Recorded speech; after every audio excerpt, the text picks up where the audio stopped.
This is Chris Newman from Anderson University IT Department. This video is class registration using self-service. Okay, so the first thing we're going to do is we're going to visit our website at andersonuniversity.edu. If you notice across the top there's a black menu broken up in different sections. We're going to visit the student section. Okay, on the student section you notice a lot of useful information here, but for our purposes we're just going to go to self-service here on the left. Just click on that link and it'll take you right to self-service. On the self-service page you'll see links to various resources. However, you can't really access any of that until you've logged in. To log in, you'll need to put your username and your password for your Anderson University account. I'm just going to log into our test account here for Jacob Test. Then we're going to add in our password. And then we're going to go ahead and click Login.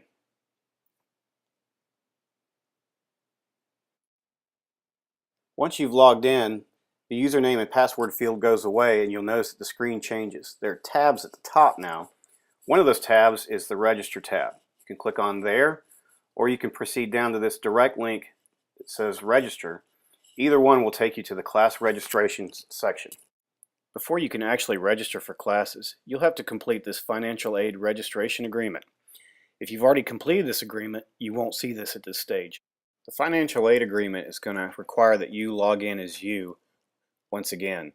All you're going to do is click in the username field, log in using your same username that you used to log in to self-service, and then click on the password field below it and enter in your Anderson University account password. Once both fields are filled out, simply click the login button.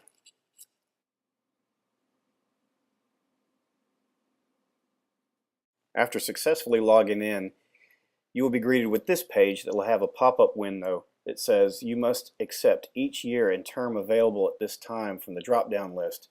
And we'll go through that step here in a minute. Just click I understand. And then you'll be able to read all the policies and guidelines for student registration. I'm not going to read through all of this for the sake of brevity for this video, but once you get to this stage, you'll want to read all these conditions. Once you scroll down, you'll see this yellow window. You need to verify that you're actually logged in as yourself. If you don't see your name here, you need to go over here to the right and click this link. This will take you out of the form and you can then log back in as you. Now that you've read the agreement and confirmed that you are logged in as you, to complete the agreement, click on the year. This current year is 2013. We're going to select that year. We're going to go ahead and drop this box down and you'll see all the terms available. You'll need to accept all these individual terms, but you can only do one at a time. So we're going to do 2013 fall, click I accept. After accepting, you'll need to type in your name under signature, and typing your name qualifies as actually signing this document and agreeing. After filling that out, simply click Accept Agreement. After accepting that first term from 2013, you'll notice that you come back to this screen, and if you remember, it says you'll be redirected to this page to accept each one individually, which is what we're going to do. Click I understand. You'll see the same policies and guidelines that you should have read before. Scroll down, and if you notice at the top it says Accepted Agreements, and highlighted there is Fall 2013. That means that you successfully agreed to that term, but we need to go ahead and accept the other terms. So go back to the year, select 2013, and we're going to go ahead and select Spring. We have two terms remaining that we have to accept, and you have to do one at a time. So click I accept, and once again type in your name for signature, and then simply accept the agreement with the button below. Now that we've accepted the spring term and accepted it, it takes us back to this screen, and really it's just repeating the last step all over again. If you notice, it's updated the accepted agreements. We've now completed fall and spring. We're going to go back to the year, There's only one term left, which is summer. And same process, accept, fill out the signature, and then accept agreement. Now we've successfully registered all of our financial agreements. Click on this link here and it'll take you to the registration homepage where we can begin registering for classes using self-service. Once you've logged in and you're in the register section of self-service, you can select traditional courses. This should take you to the registration process. You should confirm that the period that you're registering for is the correct one, in this case 2013 fall, and that your status is okay to register. Also take note of these warnings below.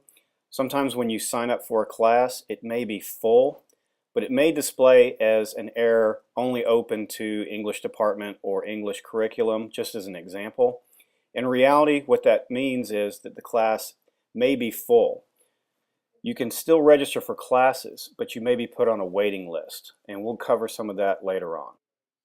For now, let's proceed by clicking on the term and the year we want to register for classes. Now it's time to add classes. If you notice, it says your cart is empty, and think of it like that. We're going to add classes to a shopping cart. Let's go to the section search, and we're going to find a course that we need to add, and we're going to start with basic courses, just for this example. A typical one would be something like English 101. Using the standard course codes, such as E and G for English, and then 101 for the level, we can search using the basic search function. Make sure traditional is selected, and you'll save yourself a lot of trouble if you go ahead and make sure that you select the correct year and term, as well as the session. Choose semester, and then search.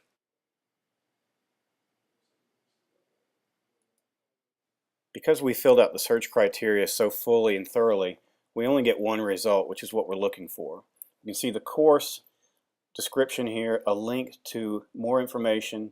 You can see the date of the course, beginning and end date. The session, you need to confirm that that's correct. The number of credit hours you receive for the course. You'll also note the schedule, the days of the week and the time and the location. This will be important to consider later on when scheduling multiple classes.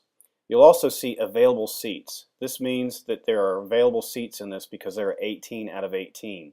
These courses will fill up as other students register. Now if you click on Add, it says course was added to your shopping cart. This does not mean you're registered for the class. It simply means that it's in your cart. You see another confirmation over here on the right side. When you scroll over, you've put English 101 in your cart. Let's go to another class with a new search. We're back to the search criteria for basic search. This time we're going to go ahead and add another course, History 111. Then we're going to make sure that we do registration type traditional. We're going to choose our period 2013 fall again, and we're going to make sure we choose our session is semester. Click search. The search results brings up one class, Western Civilization 1. We also note the schedule that it's available and the number of seats available, 20 out of 20. We're going to go ahead and click Add, and we're going to add this to the shopping cart. And again, adding it to the shopping cart does not register you for the course. It simply puts it in your cart. We're going to go to New Search to add one more course. Now we're going to add our third and final class. Back to the basic search. We could re-enter course code for a chemistry class, but instead, let's go ahead and use the keywords instead. Maybe we don't know the exact course code we want, so let's just look up chemistry. And we're going to use the same criteria as before. We're going to search for traditional classes. We're going to choose the year and fall semester, and then search. We're going to get multiple results this time. We get Chemistry 111 Lecture A and Chemistry 113 Lab A. One common mistake is not reading carefully. Make sure you're choosing a lecture or a lab on courses like this. We want the lecture, so we're going to add that. And we get the course added, and we also can view on our cart that it was added there as well. Now that we've added our third course, let's view our cart. You can see a summary of the 3 classes we've added. On the right side, there's a remove option, and we'll use that in a little bit. For now, just click register.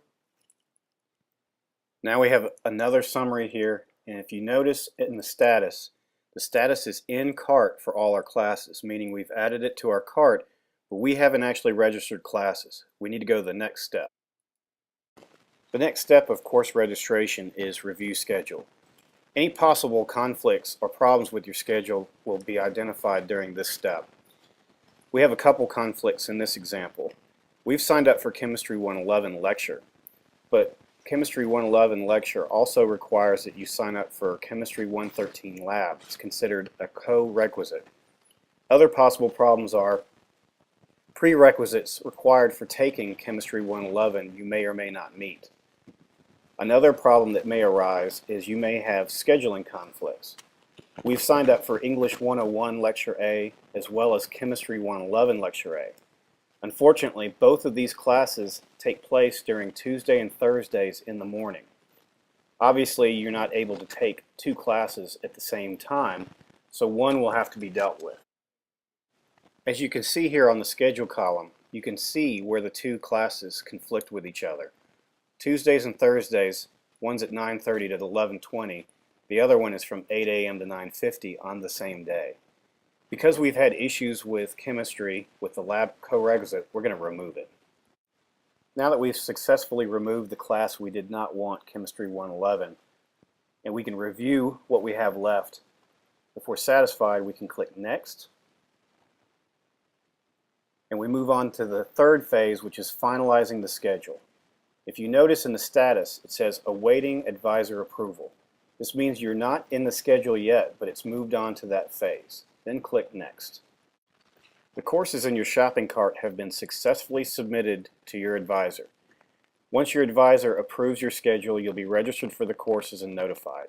But what if we wanted to add one more course? Let's go ahead and click on the section search. Back on the section search, we can always search for another course if we wanted to add it, even if it's already been submitted to your advisor. We're going to search for a math class. Make sure you choose the right semester. And here we have a listing of Math 101 and Math 390. If you scroll to the right, you'll see a list of the registered courses you've already submitted. But you should know you can always go back and use the Add button to add additional courses. Thanks for watching, and don't forget to follow us on facebook.com/AUinformationTechnology.